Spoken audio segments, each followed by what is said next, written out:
Thank you very much for coming today.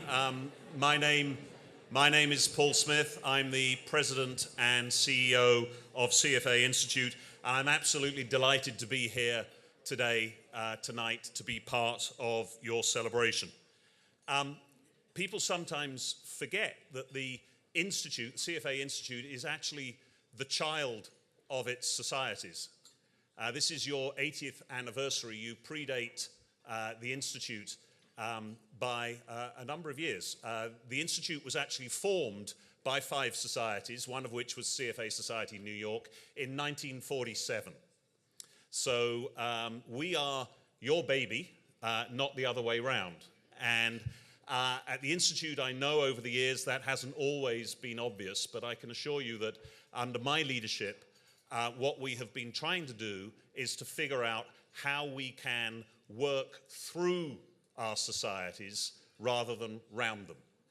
You are the people who are in charge of your community, and you are the people who can best engage with your members and raise professional standards within your community. And that's why I was thrilled this year when you chose to change your name to CFA Society New York. I think it's evidence that the Institute and societies can work collaboratively together to raise professional standards. And nowhere is that more important than here in New York City. It pains me as a Londoner to have to admit that New York is the world's financial capital. And it's due to the influence that the US has, and that New York specifically has, that the Institute is actually as successful in the non-American world as it is.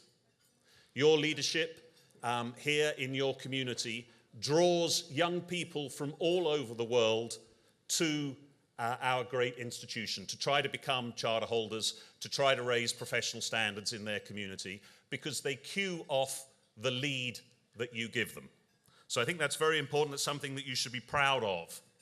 And I think when I look back and go into the history of the New York Society, and you look at some of the things that were said 80 years ago when you were formed, I think it's astonishing that the principles that you were formed under are still very much central to you and to your mission today, and also to the mission of the Institute, to raise professional standards in our communities.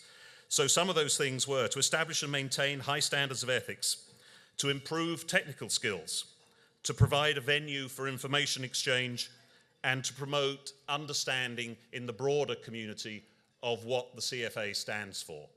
All of those things today are as current today as they were 80 years ago.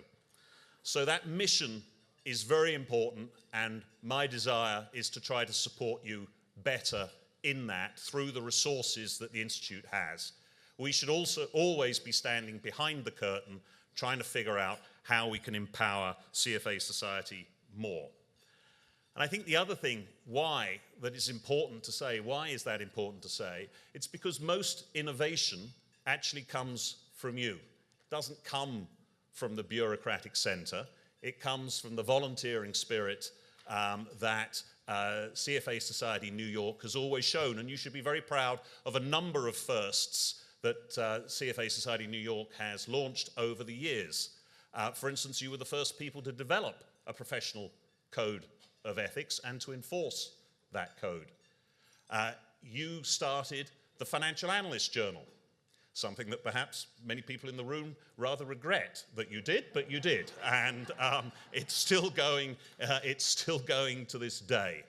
You were also the zeitgeist, the founding spirit behind the University Research Challenge that is still going today, that now involves well over 1,100 schools worldwide.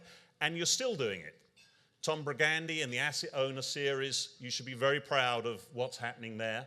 You're genuinely leading the global community. And I was very lucky a couple of weeks ago to appear at a pension fund symposium that you had here, where you had many trillions of dollars of assets in the room.